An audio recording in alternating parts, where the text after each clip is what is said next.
Hey, welcome to my new limited series, Rave of Thrones, where we talk about each episode of the final season of Game of Thrones. Now, unlike my other series, Rick's Reviews, this segment does contain spoilers. So if you haven't seen the first episode of Season 8 already, don't watch this yet. Still watch it, but watch the episode first. Okay, now let's talk about the season premiere. So, not a whole lot actually happened in this episode, which is pretty disappointing considering there's only 6 episodes in this entire season. But I'm trying to stay positive and look at it like, okay, all the storyline is set up, and now all the rest of the episodes are going to be non-stop, balls to the walls, action, and mayhem. One of the things that did happen was a pretty cool redesign of the intro, with a lot more focus on the interior of the castles and what appears to be the icy path of the army of the undead. There were also a lot fewer places to show since everything is now condensed to Westeros. It's pretty much just the Busted Wall, King's Landing, and Winterfell.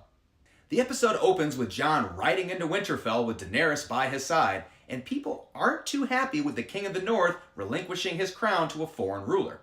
And reasonably so, considering the Mother of Dragons is known for completely revamping how places do business and incinerating anyone who gets in her way. But the person most displeased with his choice has gotta be Sansa, who doesn't explicitly defy Daenerys, but doesn't exactly hide her feelings about her either. Typical women.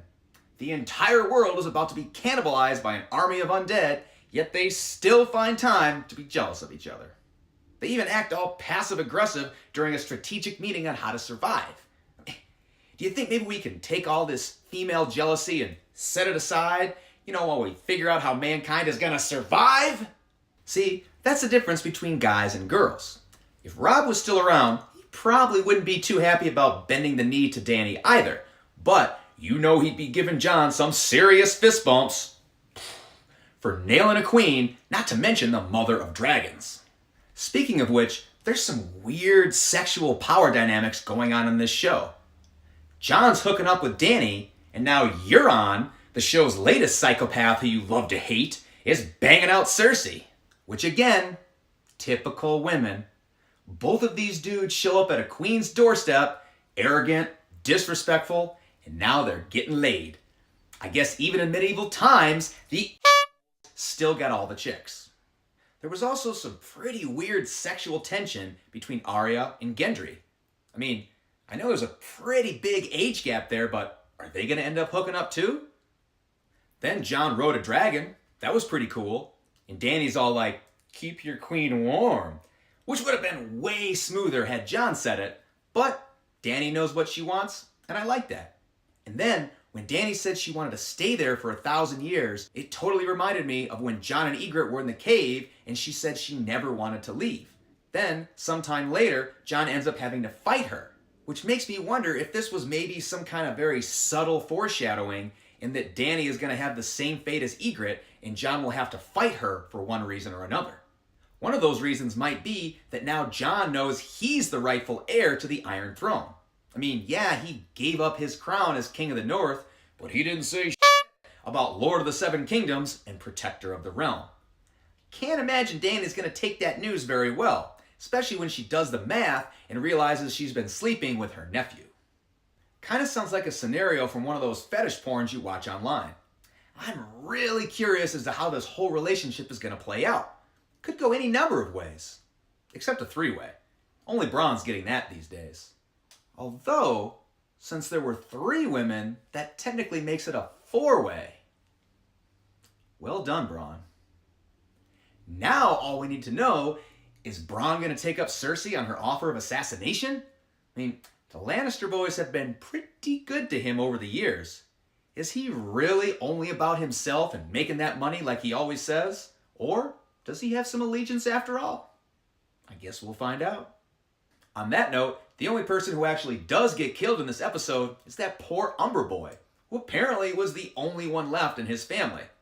So, I guess the wagons didn't get there in time. And speaking of getting there in time, will our favorite wildling Ginger get to Winterfell in time before the army of the undead does?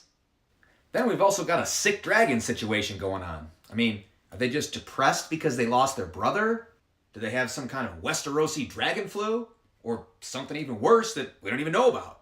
Finally, the episode ends with Jaime Lannister rolling into Winterfell all incognito, and the first person he lays eyes on is Bran, the kid who he pushed out the friggin' window in the very first episode. You know, the Kingslayer's been so likable for such a long time, I almost forgot that he was a total piece of shit for the first few years of the show. It really wasn't until the third season, right around the time he lost his hand, that he became the witty, incestuous Lannister we've all come to love and adore, as opposed to the witty, incestuous Lannister who we all despised. So what's going to happen to Sir Jaime?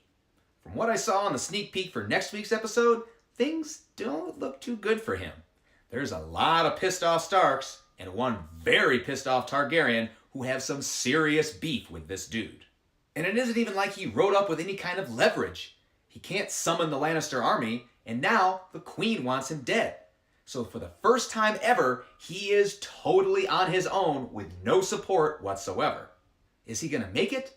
Or is Arya going to slice his throat just like she did with Littlefinger? I guess we'll find out if this Lannister is going to pay his debts, along with the answers to all the other little cliffhangers in episode 2 next week.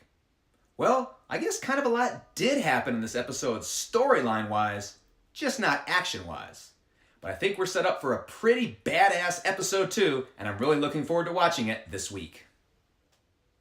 Hey, thanks for watching. If you enjoyed my review, please like and subscribe, and comment below on what you thought of the episode and my review. And tune in next week for another episode of Rave of Thrones. Thanks for watching Movie Real Rick.